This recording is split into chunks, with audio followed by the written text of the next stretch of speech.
예, 오늘 우리 은혜하는 말씀 사무엘상 21장 10절에서 15절입니다. 오늘은 말씀을 좀 많이 읽을 것 같은데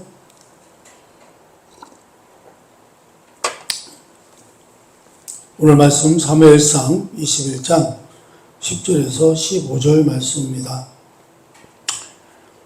우리 같이 읽겠습니다. 시작. 그날에 다윗이 사울을 두려워하여 일어나 도망하여 가드왕 아기스에게로 가니 아기스의 신하들이 아기스에게 말하되 이는 그의 땅 왕 다윗이 아니리까 무리가 춤추며 이 사람의 일을 노래하며 이르되 사울이 죽인 자는 천천히요 다윗은 만만이로다 하지 아니하였나이까 한지라. 다윗이 이 말을 그의 마음에 두고 가드왕 아기스를 심히 두려워하여 그들 앞에서 그의 행동이 변하여 미친 채 하고 대문짝에 끄적거리며 침을 수염에 흘리매 아기스가 그의 신하들에게 이르되 너희도 보거니와 이 사람이 미치광이로다. 어찌하여 그를 내게로 데려왔느냐. 내게 미치광이가 부족하여서 너희가 이 자를 데려다가 내 앞에 미친 짓을 하게 하느냐. 이 자가 어찌 내 집에 들어오겠느냐 아니라. 아멘. 이제 다윗은 사실 이스라엘의 왕이 되었죠. 왕이 되었는데 그것은 이제 하나님이 왕으로서 그 기름 부음을 부으셨어요. 사무엘을 통해서 기름 부음을 하셨는데 아직까지 현직에는 아직 누가 있어요? 아직 사울 왕이 있었어요.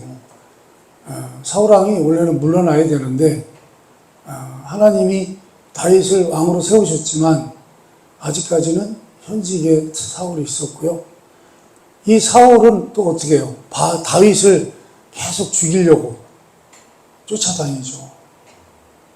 죽이려고 쫓아다닙니다. 그래서 사울을 피해서 이리 도망가고 저리 도망가고 하다가 도저히 안 되니까 이제 원래는 이웃 나라죠. 블레셋이라고 하는, 자기가 블레셋 장군 골리앗을 죽였잖아요. 자기가 죽인 골리앗의 나라, 블레셋으로요, 망명을 합니다. 망명을 해요. 망명을 했는데, 무슨 얘기냐면, 오늘 본문에 읽어보니까, 블레셋 왕이, 이제 블레셋 가드 왕이, 이제, 다윗이 왕에게 이제 망명 신청을 한 거죠. 나를 좀 받아달라. 우리나라에서는 사울 왕이 나를 죽이려고 해서 살 수가 없으니, 나를 이 나라에 좀 망명 와서 살게 해달라. 아마 이렇게 했겠죠. 했는데, 블레셋 사람들이 볼 때, 다윗을 믿을 수 있는 사람이었을까요? 믿을 수가 없죠. 아니, 자기, 최고의 장군이었던 키가 2m 90이나 되는, 그가 입은 갑옷만 56kg였던, 어마어마한, 블레셋으로서는 엄청난 전력이죠. 엄청난 전력이었던 골리앗을 죽여버리잖아요. 죽인 자잖아요. 이 다윗이라고 하는 사람이 죽였단 말이죠. 자, 그런데 그리고 다윗은 이 사람들이 뭐라고 얘기해요? 이 사람 이스라엘 왕 아니냐?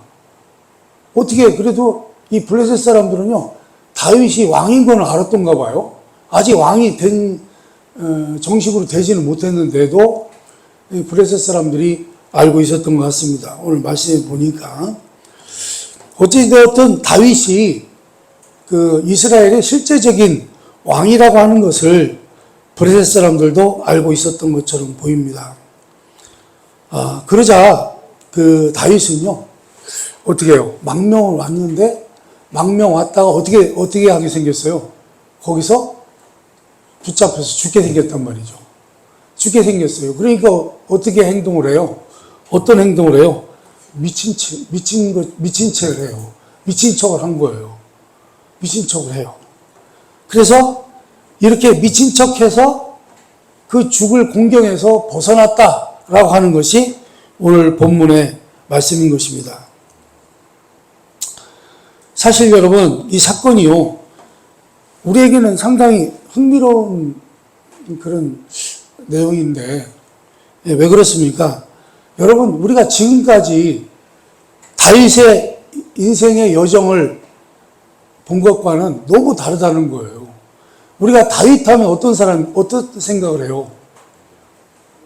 용맹스럽고, 신앙 좋고, 뭐랄까요? 자기가 치던 양을 공격하는 사자, 곰을 다 때려 눕히고, 그리고 심지어 이스라엘을 협박하고 위협했던 블레셋이라고 하는, 그러니까 블레셋의 그 골리앗 장군을 물맷돌 하나로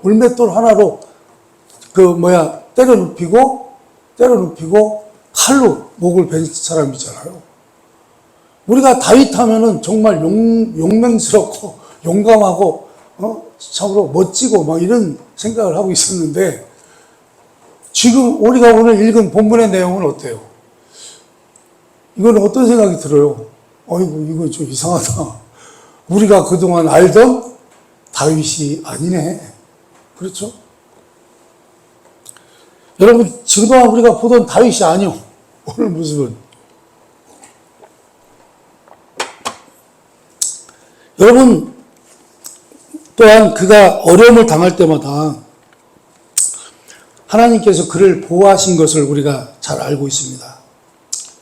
그런데요, 오늘 본문에 나오는 이 장면에는 어떤 것이 있냐면, 다윗은 전혀 하나님의 보호하심이 없었다는 거예요. 그동안 골리앗과 싸울 때나 사자나 그 맹수들하고 싸울 때는 누가 있었어요? 누가 함께 하셨어요? 하나님이 함께 하셨어요. 하나님이 보호하심이 있었어요. 하나님의 돌보심이 있었어요. 그런데 지금 여기에는요, 하나님의 뭐가 없어요? 돌보심이 없어요. 그래서요, 자기의 목숨이 위험해지니까 어떻게 했어요? 자기 방법으로 해결을 한 거예요. 하나님의 지혜로, 하나님의 인도하심으로, 하나님의 돌보심으로 해결한 게 아니라 자기 방법으로 해결을 한 거예요. 자기 생명을 홀로 책임지고 있는 것으로 이제 우리가 볼 수 있습니다. 그래서 그랬는지는 모르지만 어땠어요? 다윗은 본래 모습인 영웅적이고 용맹스러운 모습은 전혀 볼 수가 없고요. 오직 자기 목숨 하나 부지하기 위해서 자신이 미친 것처럼 행동하고 있는, 어떻게 보면 참 초라한, 뭐라고 표현할 수 없는 그런 쫄부의 모습이라고 할까요? 그런 모습을 보이고 있단 말이죠. 그래서요, 여기서 우리가 살펴볼 것은 다윗이 어떻게 이렇게 미친 척 하는 모습을 보이는가. 이렇게 미친 척 하는 모습을 보면서 다윗이 어쩌다가 그 용감하고 용맹스럽던 그가 어쩌다가 이렇게 연약한 자가 되었는가 하는 것입니다. 그리고 어떻게 이렇게 믿음 없는 행동을 하는가. 믿음하면 다윗이었는데 믿음을 당체 볼 수가 없는 거예요. 완전히 믿음 없는 사람처럼 행동하는 거예요. 여러분, 창세기 37장을 보겠습니다. 이거는 이제 다윗의 얘기는 이제 좀 이따가 다시 하고요. 이제 요셉의 얘기를 또 한번 해보겠습니다. 창세기 37장입니다. 5절에서 11절까지인데요. 좀 길어요. 읽어봅니다. 시작. 요셉이 꿈을 꾸고 자기 형들에게 말하며 그들이 그를 더욱 미워하였더라. 요셉이 그들에게 이르되 청하건대 내가 꾼 꿈을 들으시오. 우리가 밭에서 곡식단을 먹더니 내 단이 일어서고 당신들의 단은 내 단을 둘러서서 절하더이다. 그의 형들이 그에게 이르되 내가 참으로 우리의 왕이 되겠느냐? 참으로 우리를 다스리게 되겠느냐 하고 그의 꿈과 그의 말로 말미암아 그를 더 미워하더니 요셉이 다시 꿈을 꾸고 그의 형들에게 말하여 이르되 내가 또 꿈을 꾼 즉 해와 달과 11별이 내게 절하더이다 하니라. 그가 그의 꿈을 아버지와 형들에게 말하며 아버지가 그를 꾸짖고 그에게 이르되 내가 꾼 꿈이 무엇이냐?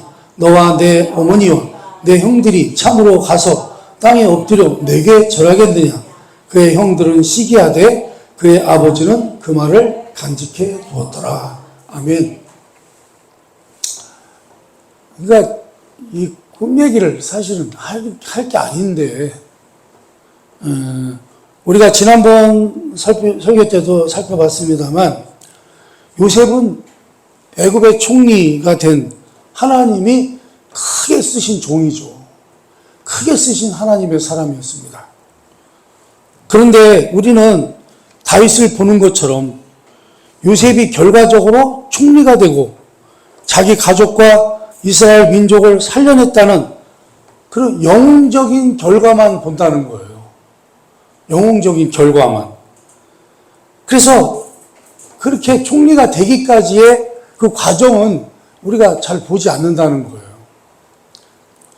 사실 요셉이요, 자기가 꿈 얘기한 것도 자기가 어떤 야심을 갖고 있었다면, 정말 그런 꿈을 가지고 있었다면, 그런 어떤 비전을 갖고 있었다면, 그런 꿈 얘기를 할 수가 있었을까요? 못하죠. 그는요, 그냥 아무런 생각 없이 한 거예요, 꿈 얘기를. 우리도 왜 또 좋은 꿈 꾸거나 희한한 꿈 꾸면 막 자랑하잖아요. 그러면 또 그 꿈이 너무 좋아 보이면, 야, 그 꿈 나한테 팔어. 뭐 이렇게 하기도 하고, 그렇게 하는데, 그냥 아무 생각 없이 한 얘기였어요. 그가 정말 야심만만한 사람이었다면, 그런 얘기를 했겠습니까? 아마 가만히 있었을 것입니다. 그래서 여러분, 지금부터요, 39장을 우리가 조금 많은 내용을 읽어볼 텐데요. 제가 거기에 밑줄을 쳐놓은 게 있어요. 뭐라고 밑줄을 쳐놨냐면, 여호와께서 요셉과 함께 하심으로, 여기다 밑줄을 쳐놨는데, 읽으시면서 이 내용을 잘 참고하시면서, 좀 긴데 계속 읽어봅니다. 시작. 요셉이 이끌려 애굽에 내려가매 바로의 신하 친위대장 애굽 사람 보디발이 그를 그리로 데려간 이스마엘 사람 손에서 요셉을 산이라. 여호와께서 요셉과 함께 하심으로 그가 형통한 자가 되어 그의 주인 애굽 사람의 집에 있으니 그의 주인이 여호와께서 그와 함께 하심을 보며 또 여호와께서 그의 범사에 형통하게 하심을 보았더라. 요셉이 그의 주인에게 은혜를 입어 섬기매 그가 요셉을 가정 총무로 삼고 자기의 소유를 다 그의 손에 위탁하니 그가 요셉에게 자기의 집과 그의 모든 소유물을 주관하게 한 때부터 여호와께서 요셉을 위하여 그 애굽의 사람의 집에 복을 내리심으로 여호와의 복이 그의 집과 밭에 있는 모든 수위에 미친지라. 이어서 시작. 그의 주인이 자기 아내가 자기에게 이르기를 당신의 종이 내게 이같이 행하였다 하는 말을 듣고 심히 노한지라. 이에 요셉의 주인이 그를 잡아 옥에 가두니 그 옥은 왕의 제수를 가두는 곳이었더라. 요셉이 옥에 갇혔으나 여호와께서 요셉과 함께 하시고 그에게 인자를 더하사 간수장에게 은혜를 받게 하시매 간수장이 옥중 제수를 다 요셉의 손에 맡김으로 그 재반 사물을 요셉이 처리하고 간수장은 그의 손에 맡긴 것을 무엇이든지 살펴보지 아니하였으니 이는 여호와께서 요셉과 함께 하심이라. 여호와께서 그를 범사에 형통하게 하셨더라. 아멘. 여러분, 지금요 요셉과 누가 함께하고 계셔요? 여호와께서 요셉과 함께 하심으로 여호와께서 그와 함께 하심을 보며 여호와께서 요셉과 함께 하시고 여호와께서 요셉과 함께 하심이라. 여러분, 오늘 말씀이요, 하나님을 근거한 신앙이라는 말인데요. 그러니까요, 요셉의 지금 일어나고 있는 모든 일들이 누구의 인도하심 따라, 누구의 그 주관하심으로 이루어지는 거예요. 다 하나님. 하나님으로부터 다 그분의 이끄심 속에 있는 거예요. 그분의 다스림 속에 있는 거예요. 자, 그런데 우리가 지금까지 읽은 말씀에 보면 형통이라는 단어가 나와요. 지금 요셉은요, 하나님의 은혜의 통치 아래에 있는 생애를 살고 있습니다. 그는 하나님이 함께 하셔서 형통한 자가 되었습니다. 여러분, 형통이라는 말이 무슨 말이에요? 우리가 그냥 세상적으로 얘기하자면 형통은 그냥 내가 마음먹은 대로 잘 되는 거예요. 내가 생각한 뜻대로 다 이루어지는 거예요. 그걸 형통이라고 하는데, 자, 그런데요, 우리식으로 생각해 보면 형통한 자가요, 노예로 팔려가고 감옥에 갇혔어요. 지금 읽어본 것처럼 형들한테, 노예상인한테 팔려가지고 노예로 살다가 이제는 그걸 더 넘어서 뭐까지 해요? 감옥 생활까지 해요. 근데 여러분, 이런 형통을, 이게 형통이라면 여러분, 이런 형통의 삶을 사시겠습니까? 여러분한테 지금 물어보는 거예요. 여러분, 요셉의 형통함을 여러분도 이렇게, 이게 형통함이라면 여러분도 이걸 사실 수 있냐 이거예요. 노예가 되고 죄인이 되고 감옥에 갇혀서. 우리 중에 누가 이런 형통을 원하겠습니까? 이런 형통을 원하겠습니까? 그런데요, 이것이 형통이라는 것입니다. 누가? 성경에서. 왜냐하면 성경에서 형통이란 만사가 우리 뜻대로 되는 것을 말하는 것이 아닙니다.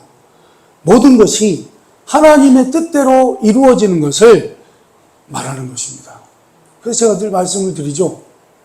지금 요셉이 노예가 된 것도, 또 감옥에 갇힌 것도 다 누가 하신 거예요? 하나님이 하신 거라는 거예요. 하나님이 그렇게 이끄셨다는 거예요. 그게 하나님의 뜻이었다는 거예요.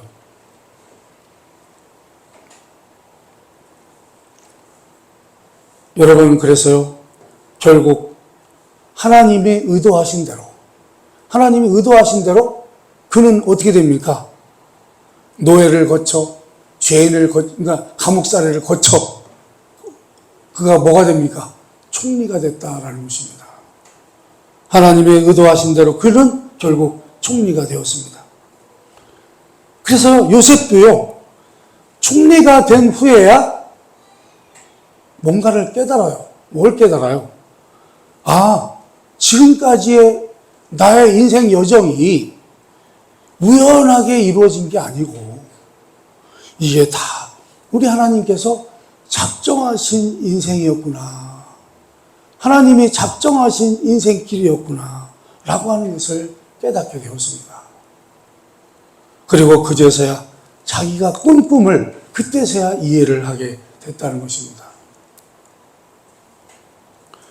자, 그래서요, 이처럼 오늘 우리가요, 다윗이 미친 채 한 사건을 놓고도 우리가 확인해야 하는 것은 우리도 우리 삶에서 일어나고 있는 모든 것들을 신앙적으로 이해할 수 있어야 한다는 것입니다.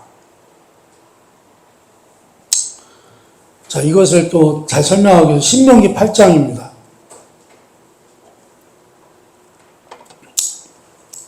신명기 8장 1절에서 4절 말씀을 또 한번 읽어봅니다. 내가 오늘 명하는 모든 명령을 너희는 지켜 행하라. 그리하면 너희가 살고 번성하고 여호와께서 너희의 조상들에게 맹세하신 땅에 들어가서 그것을 차지하리라. 내 하나님 여호와께서 이 40년 동안에 내게 광야길을 걷게 하신 것을 기억하라.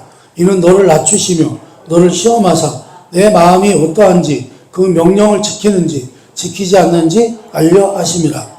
너를 낮추시며 너를 줄이게 하시며 또 너도 알지 못하며 내 조상들도 알지 못하던 만나를 내게 먹이신 것은 사람이 떡으로만 사는 것이 아니요 하나 여호와의 입에서 나오는 모든 말씀으로 사는 줄을 내가 알게 하려 하심이니라. 이 40년 동안에 내 의복이 헤어지지 아니하였고 내 발이 부르트지 아니하였느니라. 아멘. 여러분, 이스라엘 백성들이 출애굽 사건에서 가장 중요한 것은 사실 애굽에서 탈출하는 사건도 중요하지만 정말 중요한 것은 만나 사건입니다. 만나. 무슨 얘기냐면 출애굽 사건이 외적으로 하나님이 간섭하신 사건이었다면 만나 사건은 하나님의 간섭이 내적으로는 어떻게 이루어졌는가라는 것입니다. 여러분, 우리 하나님께서 내적으로 간섭하셔서 이스라엘 백성과 온 인류에게 하신 그 간섭의 내용은 뭐라고 말씀하죠? 사람이 떡으로만 살지 않고 하나님의 말씀으로 산다라는 사실입니다. 여러분, 이스라엘은 원래 출애굽해가지고요, 그 해 어디를 가게 돼 있었어요? 하나님이 약속하신 약속의 땅 가나안으로 들어가게 돼 있었어요. 들어가게 돼 있었는데 그들이 가나안 땅 들어가기 직전에 가네스 바데아에 딱 섰는데 우리 하나님이 말씀하신 대로 약속하신 대로 그냥 믿고 그냥 갔으면 되는데 이들이 어떻게 해요? 뭐가 도졌어요? 의심병이 도진 거예요. 우리 하나님을 불신앙한 거죠, 사실은. 그래가지고 정탐꾼을 12명을 보냅니다. 가나안 땅에 12명을 보내요. 그리고 그 정탐꾼들의 보고를 받고 약속대로요, 그것은 정말 젖과 꿀이 흐르는 아주 그냥 끝내주는 땅이라는 것을 알게는 됐어요. 됐는데 그렇지만 거기에 지금 살고 있는 원주민들이 너무나 장대하고 너무나 강해서 우리는 들어가서 싸울 엄두가 나지 않는다. 싸웠다가는 우리는 다 죽는다. 이렇게 보고를 받아요. 그러자 결국 어떻게 해요? 사람들이요, 투표를 하죠. 투표를. 민주주의였나 봐요. 투표를 합니다. 다수결의 원칙에 의해서 어떻게 해요? 거절하고 들어가지 않습니다. 그래서요, 결과는 어떻게 됩니까? 정탐을 한 게 40일을 정탐했는데 그 40일에 대하여 하루를 1년으로 계산해서 40년 동안을 광야를 방랑하다가 다 죽게 만들었습니다.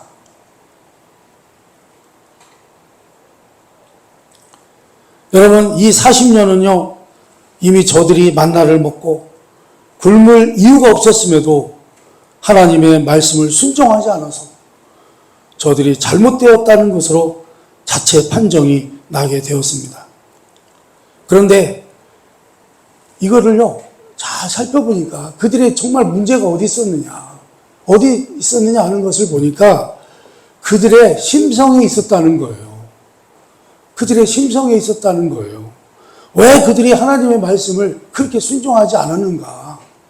그 원인이 어디에 있었는가? 그게 뭐예요? 그거는요, 외적인 요인이 아니라 그들의 내적인 요인에 있었더라는 거예요. 그게 뭐예요? 그들이 하나님을 제대로 따르지 않고 순종하지 못한 이유는 배고파서 저지른 범죄가 아니고 타고난 죄성 때문이었다는 것입니다. 뭐 때문이었다고요? 타고난 죄성 때문에 하나님을 섬기지 못하더라는 것입니다.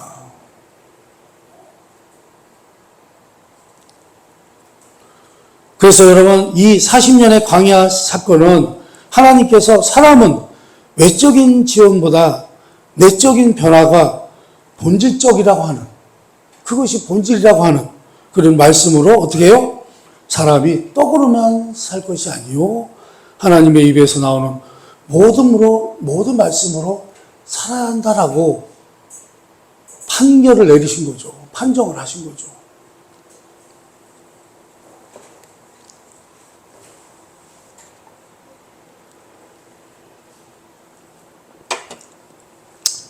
그래서 여러분 신명기 8장 16절을 보면 내 조상들도 알지 못하던 만나를 광야에서 내게 먹이셨나니 이는 다 너를 낮추시며 너를 시험하사 마침내 내게 복을 주려 하심이었느니라. 결국 뭐예요? 마침내 이 과정을 통과해야 했다는 것입니다. 어차피 그러니까 그 광야길을 거쳤어야 된다는 거예요. 왜요? 그 광야길을 통해서 우리 하나님께서 어떻게 해요? 그들이 뭘 알게 하시려고? 사람이 떡으로만 사는 게 아니라 하나님의 말씀으로 살아야 한다고 하는 것을 알게 하시기 위함이라는 거예요. 왜요? 문제가 어디 있었기 때문에 그래요. 외적인 거? 외적인 게 아니고 우리의 심성 때문이었다는 거예요. 우리의 마음, 우리 가운데 있는 죄성 때문에. 죄성 때문에 배고파서 하나님의 말씀을 안 듣는 것이 아니라 뭐 때문에 말씀을 안 들어요? 우리 속에 있는 근본적인 그 죄성 때문에, 죄짓고 싶은 그 성질 때문에 하나님께 불순종하더라는 거예요. 그래서 여러분 다윗이요 시편 34편을 쓴 내용을 한번 읽어봅니다. 거기 제목이 달려 있는데요. 한번 읽어봅니다. 시작. 다윗이 아비멜렉 앞에서 미친 채 하다가 쫓겨나서 지은 시. 내가 여호와를 항상 선척하며 내 입술로 항상 주를 찬양하리이다. 내 영혼이 여호와를 자랑하니 곤고한 자들이 이를 듣고 기뻐하리로다. 나와 함께 여호와를 광대하시다 하며 함께 그의 이름을 높이세. 내가 여호와께 간구하며 내게 응답하시고 내 모든 두려움에서 나를 건지셨도다. 아멘. 여러분 사실은 미친 채하고 쫓겨난 것은요, 사실 다윗이요 하나님께 아무런 도움을 받지 못했어요. 도움을 받지 못했기 때문에 자기 혼자 자기의 생명을 보존하기 위해서 처절한 현실을 겪은 거죠. 처절한 현실을 겪고 나서 이 시를 썼다는 거예요. 그러면서 다윗은 뭘 알았어요? 다윗은요, 자기가 굉장히 용맹스럽고 용감하고 그러니까 신앙 좋고 믿음이 좋은 줄 알았는데 어떻게 해요? 우리 하나님께서 도와주질 않으시니까, 우리 하나님이 침묵하고 계시니까 어때요? 어떤 상황도 자기가 대처할 수 있는 능력이 없더라는 거예요. 여러분, 다윗이 어떤 사람이에요? 다윗 정도면 그래도 이왕이면 좀 죽어도 폼나게 죽어야 되잖아요. 그래. 나 죽이려면 죽여. 이렇게 아주 믿음으로 배짱으로 나가야 되는데, 이렇게요. 하나님 사람다운 품위와 신앙조차도 유지할 실력이 없다고 하는 것을 알았다는 거예요. 어떻게? 하나님이 나를 도우시지 않으면, 하나님이 나와 함께 하시지 않으시면, 아까 요셉이 누구와 함께, 여호와께서, 하나님께서 요셉과 함께 하셨다고 그랬죠? 그런 것처럼 다윗도요, 하나님이 함께 하시지 않으니까 자기는 뭐예요? 아무것도 아니더라는 거예요. 개털이더라는 거예요.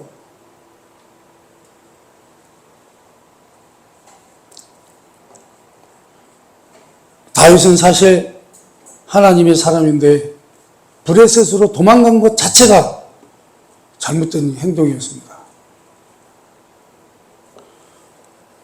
여러분, 그래서요, 다윗은요, 위기에 처했을 때 하나님을, 그러니까 사람이 위기에 처하면요, 순간 하나님을 잃어버리나 봐. 그죠? 급하니까. 그러니까요, 위기에 처했을 때 하나님의 사람답게 당당하게 죽을 실력도 없더라는 거예요. 그래, 죽으면 죽으리라, 이렇게 나갔어야 멋있는데, 그게 안 되더라는 거예요.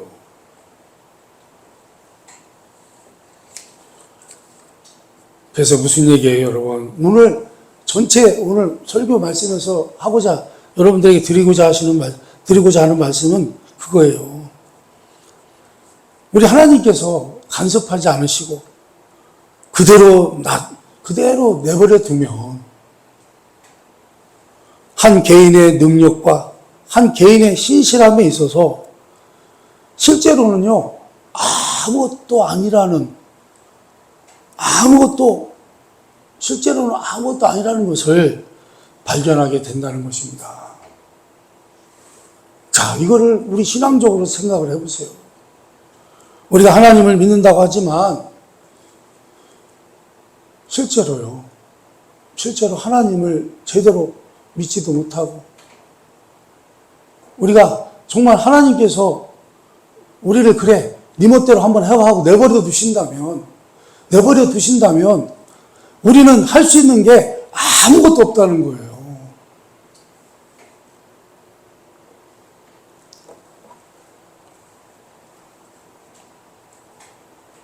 그래서 여러분, 우리의 삶의 모든 정황 속에서 하나님의 자녀로 하나님께서 우리를 은혜의 통치 아래서 우리를 다루실 때 우리는 형통한 자가 되는 것입니다. 그죠? 그런데 우리가 계속해서 알아야 되는 게 뭐예요? 하나님이 함께하지 않으시면 우리는 아무것도 아니다. 하나님이 함께하지 않으시면 우리는 형통할 수 없다. 그런 뜻이죠.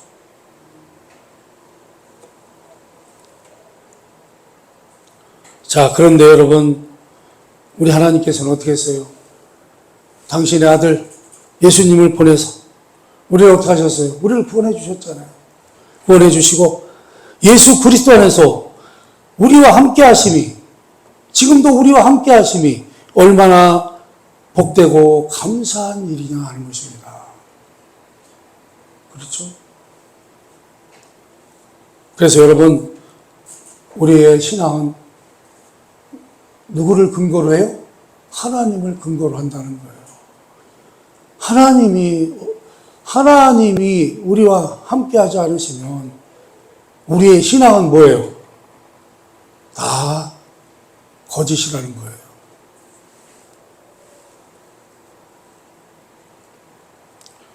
그러니 여러분, 우리가 그분의 자녀인 것을 놓치지 말고 그분과 함께 하심을 잊지 말고 그렇게 우리 주님과 함께 하심으로 이제는 실패하지도 말고 누리며 자라는 인생으로 사는 하나님의 자녀들이 다 되시기를 주님의 이름으로 축원합니다. 예, 기도하겠습니다.